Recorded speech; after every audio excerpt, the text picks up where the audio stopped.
ఈ రోజు 10 సంవత్సరాల తర్వాత అసలు ప్రత్యేక హోదా అన్న ఊసే లేకుండా పోయిందే. ఎవరైనా మాట్లాడుతున్నారా ప్రత్యేక హోదా కోసం? ఎవరైనా కొట్లాడుతున్నారా ప్రత్యేక హోదా కోసం? ఈరోజు రాజశేఖర రెడ్డి బిడ్డ ఆంధ్ర రాష్ట్రానికి వచ్చి ఒక పార్టీలో చేరింది అంటే ఎందుకు చేరింది?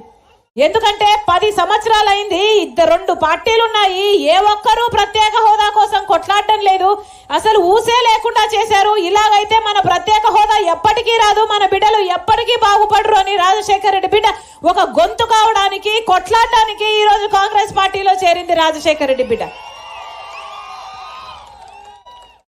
ఒక్క కాంగ్రెస్ పార్టీ మాత్రమే ప్రత్యేక హోదా అధికారంలోకి వచ్చిన వెంటనే 10 సంవత్సరాల ప్రత్యేక హోదా ఇస్తాను అని చెప్పిన ఏకైక నాయకుడు రాహుల్ గాంధీ గారు, కాంగ్రెస్ పార్టీ. అందుకే ఆ మాటను పట్టుకుని వచ్చింది రాజశేఖర రెడ్డి బిడ్డ. మనకు ప్రత్యేక హోదా రాకపోతే మన బిడ్డలకు ఉద్యోగాలు రావు. ఇప్పుడు 10 సంవత్సరాలుగా మనం చూస్తున్నాం. 10 సంవత్సరాలుగా రాష్ట్రం ఏర్పడిందే, ఏం బాగుపడ్డామన్నా? ఒక్క అడుగైనా అభివృద్ధిలో మనం ముందుకేసామా? కనీసం మనకు రాజధాని అయినా ఏడ్చిందా? పక్క రాష్ట్రంలో హైదరాబాద్ ఉంది, ఇంకో రాష్ట్రానికి బెంగళూరు ఉంది, ఇంకో రాష్ట్రానికి చెన్నై ఉంది. మనకేముందన్నా? మనకేముంది? చేతిలో చిప్ ఉంది. మనకేం మిగిల్చారు? గుండు సున్నా మిగిల్చారు. చంద్రబాబు గారైనా జగన్మోహన్ రెడ్డి గారైనా మన బిడ్డల గురించి ఎప్పుడు ఆలోచన చేశారు? మన రాష్ట్రం గురించి, మన ప్రజల గురించి ఎప్పుడు ఆలోచన చేశారు? ఎంతసేపు ఉన్నా వాళ్ళ రాజకీయాల లబ్ధి కోసం బీజేపీ కొంగు పట్టుకొని డ్యూయెట్లాడారు తప్పితే ఇద్దరికి బీజేపీ పార్టీ కావాలట. చంద్రబాబు గారికి బీజేపీ పార్టీ కావాలట, జగన్మోహన్ రెడ్డి గారికి మోడీ కావాలట.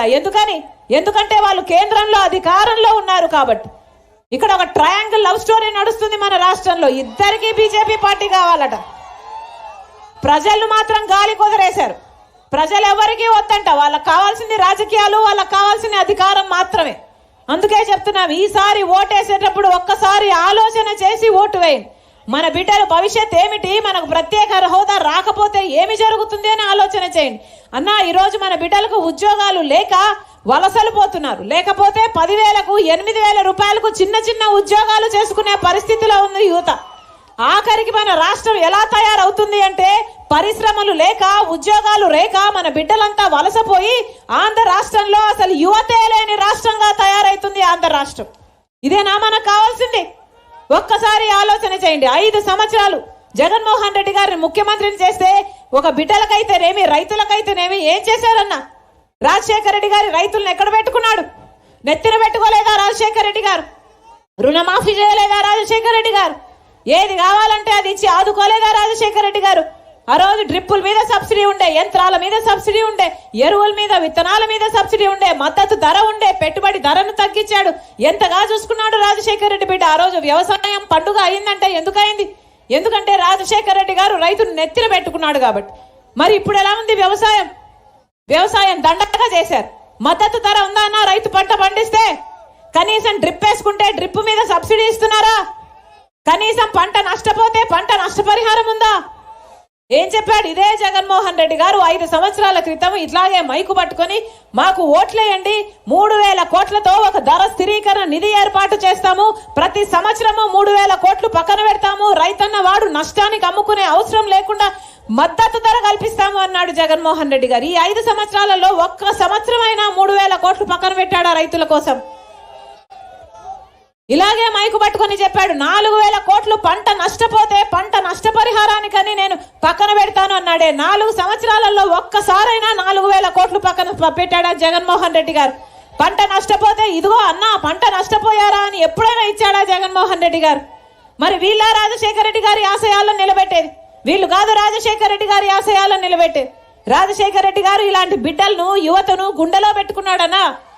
ఫీజు రీఎంబర్స్మెంట్ అయితేనేమి, వాళ్ళకు ఉద్యోగాలు అయితేనేమి ఎంత అద్భుతంగా చూసుకున్నాడు రాజశేఖర రెడ్డి గారు. అదే జగన్మోహన్ రెడ్డి గారు ఇలాగే 5 సంవత్సరాల క్రితం మైకు పట్టుకొని 2,30,000 ఉద్యోగాలు ఖాళీగా ఉన్నాయి, అధికారంలోకి వచ్చిన 6 నెలల్లో భర్తీ చేస్తానని చెప్పాడే జగన్మోహన్ రెడ్డి గారు. మరి ఈ రోజుటికి 5 సంవత్సరాలు అయిపోయాయి. ఇంకా 2,25,000 ఉద్యోగాలు ఇప్పటికీ ఖాళీగానే ఉన్నాయి. మరి 5 సంవత్సరాలు ఏం చేశారు? గుడ్డి గుర్రాలకు పళ్ళు తోమారా? గాడిదలు కాసారా? ఏం చేశారన్నా? ఉద్యోగాలు ఏమైనాయి? ఎందుకు ఇవ్వటం లేదు? ఆ రోజు చెప్పిన మాట జగన్మోహన్ రెడ్డి గారు 23,000 టీచర్ ఉద్యోగాలు ఖాళీగా ఉన్నాయి, సిగ్గు లేదా చంద్రబాబు? 23,000 ఉద్యోగాలు ఖాళీగా ఉంటే 7,000తో నువ్వు ఈ డిఎస్సి ఇస్తావా అని ఆ రోజు తిట్టిపోశాడు జగన్మోహన్ రెడ్డి గారు చంద్రబాబుని. మరి ఈ రోజు 5 సంవత్సరాల తర్వాత ఇంకా 23,000 ఉద్యోగాలు ఖాళీగానే ఉన్నాయి. మెగా డిఎస్సి ఇస్తానన్న జగన్మోహన్ రెడ్డి గారు 5 సంవత్సరాలు ఇవ్వకుండా ఇప్పుడు ఎలక్షన్లు వచ్చాక ఇక 2 నెలలు ఉందనంగా ఒక దగా డిఎస్సి 6,000తో ఇచ్చారు. మరి ఏమనాలి? ఇది దగా డిఎస్సి కాకపోతే ఇక ఏమనాలి? 5 సంవత్సరాలు ఎందుకు ఇవ్వలేదు? ఇప్పుడు నోటిఫికేషన్లు 2 నెలలు ముందు ఉందనంగా ఇప్పుడు ఇస్తే పరీక్షలు ఎప్పుడు కావాలి? ఉద్యోగాలు ఎప్పుడు రావాలి? అయ్యేదా చచ్చేదా?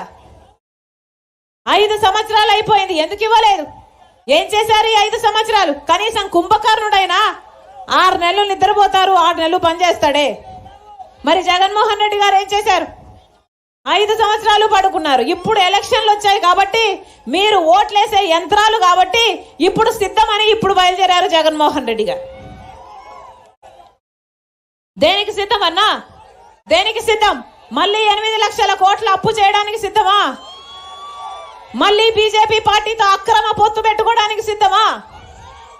మళ్ళీ బీజేపీ పార్టీకి ప్రత్యేక హోదా, పోలవరం రాజధాని తాకట్టు పెట్టడానికి సిద్ధమా? మళ్ళీ 20 లక్షల ఇల్లులు కడతానని చెప్పి మోసం చేయడానికి సిద్ధమా? లేకపోతే పూర్తి మద్యపాన నిషేధం అని చెప్పి మోసం చేయడానికి సిద్ధమా? అయిందా మద్యపాన నిషేధం? జగన్మోహన్ రెడ్డి గారు 5 సంవత్సరాల క్రితం మద్యపాన నిషేధం చేస్తాను, చేయకపోతే ఇంకోసారి ఓట్లే అడగను అన్నాడే. మరి ఏ ముఖం పెట్టుకుని ఇప్పుడు సిద్ధమని బయలుదేరారు? అయిందా పూర్తి మద్యపాన నిషేధం? మద్యపాన నిషేధం కాలేదు కదా, ఇప్పుడు సర్కారే మద్యం అమ్ముతుంది. వాళ్ళు ఏది అమ్ముతే అదే కొనాలట. వాళ్ళు బూమ్ అమ్ముతే బూమ్ కొనాలట. వాళ్ళు స్పెషల్ స్టేటస్ అమ్ముతే స్పెషల్ స్టేటస్ కొనాలట. వాళ్ళు క్యాపిటల్ అమ్ముతే క్యాపిటల్ కొనాలట. వాళ్ళు డిఎస్సి అమ్ముతే డిఎస్సి కొనాలట. ఈ నాసి రకం మందు తాగి మన రాష్ట్రంలో 20% మంది ప్రజలు ఎక్కువ చచ్చిపోతున్నారు. లివర్లు, కిడ్నీలు చెడిపోయి. ఏం జరుగుతుంది మన రాష్ట్రంలో? ఏ ఇతర రాష్ట్రాల్లో జరగనట్టు ఓన్లీ క్యాష్ అట కదా, ఏ డిజిటల్ పేమెంట్స్ లేవట కదా, ఓన్లీ క్యాష్ అట. పక్క రాష్ట్రాల్లో 60 రూపాయలు క్వార్టర్ బాటిల్ చేస్తే ఇక్కడ 250 రూపాయలు చేస్తుందట కదా, నిజమేనా? ఏమైతుందన్నా? స్టేట్ ట్యాక్స్ ఎక్కడ, సెంట్రల్ ట్యాక్స్ ఎక్కడ, ఎక్సైజ్ డ్యూటీ ఎక్కడ, హెల్త్ చెక్ ఎక్కడ? ఏదైనా ఆడిట్ ఉందా? ఒక పాడుందా? ఒక పద్ధతి ఉందా? ఈ మద్యానికి మొత్తం అంతా లిక్కర్ మాఫియా. అసలు రాష్ట్రంలో ఎక్కడ చూసినా మాఫియా, లిక్కర్ మాఫియా, లేదా శాండ్ మాఫియా, లేదా ల్యాండ్ మాఫియా. ఇదేది సరిపోకపోతే ఇక హంతకుల్ని, సొంత చిన్నాన్నను సైతం హత్య చేసిన వాళ్ళని పక్కన పెట్టుకొని తిరగడమే కాకుండా మళ్ళా వాళ్ళనే పిలిచి టికెట్ ఇవ్వడం, హత్యా రాజకీయాలను ప్రోత్సహించడం. ఏమి జరుగుతుంది మన రాష్ట్రంలో? ఆలోచన చేయండి. ఓటేయక ముందు ఒక్కసారి ఆలోచన చేయండి. ప్రజల గురించి ఆలోచన చేసేది ఎవరు? మన బిడ్డలకు ఉద్యోగాలు వచ్చేది ఎట్లా? మన రైతులు బాగుపడేది ఎట్లా? ఒక్కసారి ఆలోచన చేయండి. రాజశేఖర రెడ్డి గారి పార్టీ కాంగ్రెస్ పార్టీ.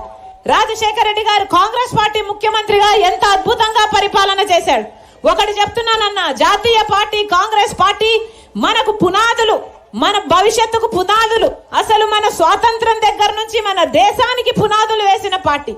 అంతేగాని ఇలాంటి నియంత చేతుల్లో అధికారం ఇస్తే ఏమవుతుందో ఈ నియంతలను చూసినాక అర్థమైంది. మళ్ళీ చెప్తున్నా, జాతీయ పార్టీ కాంగ్రెస్ పార్టీ ప్రజల పార్టీ. రాజశేఖర రెడ్డి గారు అంత అద్భుతంగా పరిపాలన చేయగలిగారు అంటే దానికి కారణం కాంగ్రెస్ పార్టీ అంత అధికారం ఇచ్చింది కాబట్టి.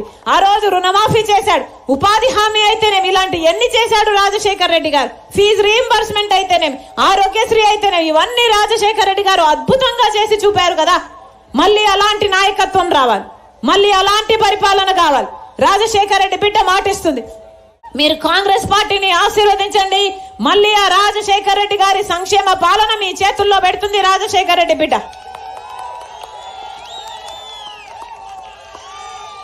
నేనేదో రాజ్యాలు ఏలడానికి రాలేదు, నేనేదో పదవులు అనుభవించడానికి రాలేదు. నా పుట్టింట్లో అన్యాయం జరుగుతుంది కాబట్టి, నా బిడ్డలకు ఇక్కడ ఉద్యోగాలు దొరకటం లేదు కాబట్టి, ప్రత్యేక హోదా కోసం కొట్లాడే వాళ్ళే లేకుండా పోయారు కాబట్టి రాజశేఖర రెడ్డి బిడ్డ అడుగు పెట్టింది. మీరు ఆశీర్వదించండి, కాంగ్రెస్ పార్టీని దీవించండి, మళ్ళీ రాజశేఖర రెడ్డి గారి సంక్షేమ పాలన సాధ్యం. మీరు ఆశీర్వదించండి. కాంగ్రెస్ పార్టీ అధికారంలోకి వచ్చినాక రైతులకు 2 లక్షల వరకు రుణమాఫీ చేస్తుంది కాంగ్రెస్ పార్టీ. మీరు ఆశీర్వదించండి. ఇల్లు లేని ప్రతి పేద కుటుంబానికి 5 లక్షలతో ఒక పక్క ఇల్లు, ఇందిరమ్మ ఇల్లు కట్టిస్తుంది కాంగ్రెస్ పార్టీ. మీరు ఆశీర్వదించండి. ఉపాధి హామీ కింద కనీస వేతనం ప్రతి రోజు 400 రూపాయలకు తక్కువ లేకుండా చేస్తుంది కాంగ్రెస్ పార్టీ. మీరు ఆశీర్వదించండి. రైతులకి కొత్త మద్దతు ధర ఎంతైతే పెట్టుబడి అవుతుందో పెట్టుబడి మీద 50% లాభంతో కూడిన కొత్త మద్దతు ధర ఇస్తుంది కాంగ్రెస్ పార్టీ. మీరు ఆశీర్వదించండి. బిడ్డలకు ఉద్యోగాలు రావాలన్నా కాంగ్రెస్ పార్టీ రావాలి. 4000 పెన్షన్లు కావాలన్నా, 6000 వికలాంగుల పెన్షన్లు రావాలన్నా కాంగ్రెస్ పార్టీ అధికారంలోకి రావాలి. అంతేకాదు ఈరోజు ఇల్లు గడవడం ఎంత కష్టమైపోయిందో కాంగ్రెస్ పార్టీకి అర్థం చేసుకుంది కాబట్టే మాటిస్తున్నాం. ప్రతి పేద కుటుంబం ఇల్లు గడుపుకోవడానికి ప్రతి నెల 8,333 రూపాయలు, అంటే సంవత్సరానికి 1,00,000 రూపాయలు, అంటే 5 సంవత్సరాలకు 5 లక్షల రూపాయలు ఇస్తుంది కాంగ్రెస్ పార్టీ. మీరు ఆశీర్వదించండి. ప్రజల కోసం ఆలోచన చేసే ఏకైక పార్టీ కాంగ్రెస్ పార్టీ. మళ్ళీ కాంగ్రెస్ పార్టీ అధికారంలోకి రావాలి. రాజశేఖర్ రెడ్డి గారి సంక్షేమ పాలన రావాలి. కాంగ్రెస్ పార్టీ ఎంపీ అభ్యర్థి గొల్లు కృష్ణ గారు మనస్ఫూర్తిగా ఆశీర్వదించండి. మీ గొంతైతాడు. ప్రత్యేక హోదా కోసం మీ గొంతు పార్లమెంట్ లో సైతం వినిపిస్తాడు. మీ గొంతైతాడు, మీ బలమైతాడు. ఆశీర్వదించాలని రాజశేఖర్ రెడ్డి బిడ్డ మనస్ఫూర్తిగా ప్రార్థిస్తాడు.